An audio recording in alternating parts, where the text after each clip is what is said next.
Hello, everybody. Welcome back to the Atlantic Killer Show. Depending on when this goes live, this should be the second video recorded in a higher quality compared to the previous videos that I've done.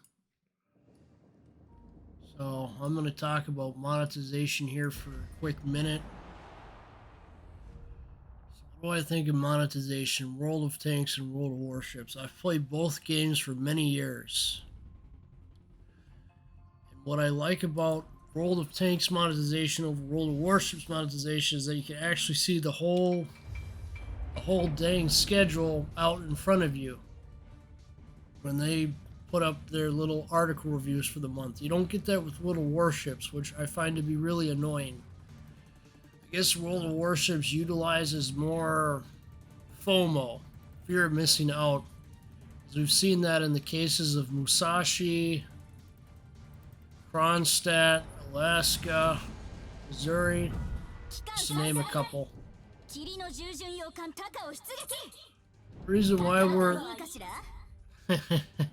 these anime captains are very chatty, as you can see. So the reason why we're in Takeo versus like normal Otago is because this is another aspect of World of Warships and World of Tanks to some extent, because World of Tanks, I believe, did a Girls und Panzer style at one point. They also did a Warhammer 4000 style at one point for the tanks. The difference between styles and camouflage is really simple when you compare the games. The style is something permanent, kind of like how we got this camo on Takeo here, ARP Takeo, which I can't modify or change. It's the same thing for style World of Tanks, and camos World of Tanks can be messed around and customized more, but that's beside the point. World of Warships, when you have a permanent camouflage, you can't go around and customize it as much as you can with World of Tanks. My guess is because of the larger file size for the ships themselves over the tanks. That might be a reason why. Another reason, I think, may be just because they don't want to go through the extra time required to create an editor for your camos in World of Warships. Mostly all your premiums priced in World of Tanks, they maxed out at around $50-$60 for the standard packages. Not regarding the newest Tier 9, which they were putting on sale some time ago. I forget what the price was on that. I didn't quite catch it, but most of the time you don't see Tier 10s being sold in World of Tanks and World of Warships. They are sold on rare occasions. For World of Warships, we've had perhaps 3 occasions where we've had a Tier 10 for sale. In order of appearance, it was Puerto Rico for the dockyard, the first dockyard event, which was terrible for multiple reasons. And then it was, I might have drawn a blank, ARP Yamato was the second one, which was an anime collaboration between the games. Not seen a high tier tank sold in an anime style, but we have seen that there was a Sabaton style for some Swedish tank in World of Tanks. Forgive me, I've been a little out of touch with the World of Tanks stuff for a little while here. Mainly it's because I find myself in ships more, but that's beside the point. So for tanks, you have the issue of Battle Pass. You have the Battle Pass put constantly in front of you to purchase the Advanced Battle Pass, which I believe was going for around 20 to 30 bucks the last time I checked. To mention, you have crew books, which allow you to upgrade your commanders more by spending an X amount of gold.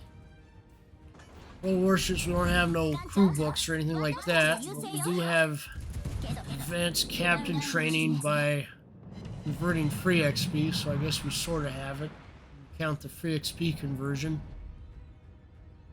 As for World of Warships, the prices of items really can get past 100 for some items. I've seen the $150 range thrown out there when Napoli was put up for sale some time ago. Most of the time when we have a premium tier 9 put up in World of Warships, it goes for around $77.20, not counting the Admiral package, which typically puts it over by 98 to 100 bucks. Typically find that most of the time when they release a premium these days, it's more along the lines of a tier 9 versus a tier 8. Just tends to be the flow of monetization for World of Tanks.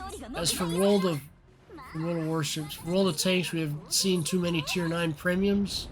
We've seen bond tanks, but those aren't sold directly for cash. Best of my knowledge, one cannot purchase bonds for cash. So there's that. Most of the time, you'll see that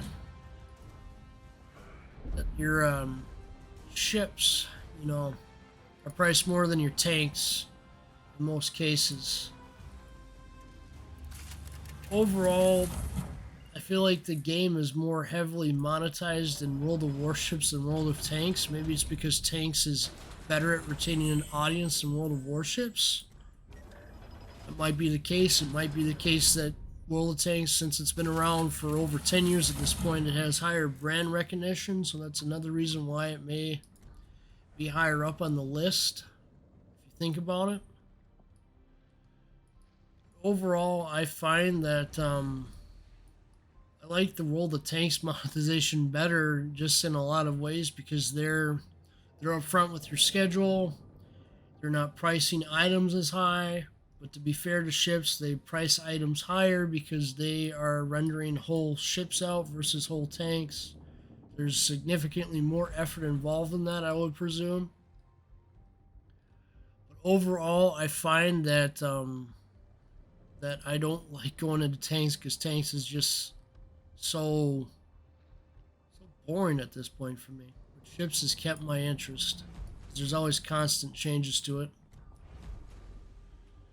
Overall, if you ask me, I find that the monetization between World of Warships and World of Tanks, I feel like World of Warships is more heavily monetized than World of Tanks, because World of Tanks doesn't do the random bundle nonsense. I mean, they had loot boxes from what I understand, but they didn't have random bundle nonsense like World of Warships has. So overall, I find that World of Tanks is less monetized than World of Warships. But I do enjoy both games from time to time. It's just I enjoy ships more than tanks, because tanks, it just gets boring for me at this point because I've played it so long. Let's see what happens with ships. But overall, I'm going to go back to ships 5 times over World of Tanks any day.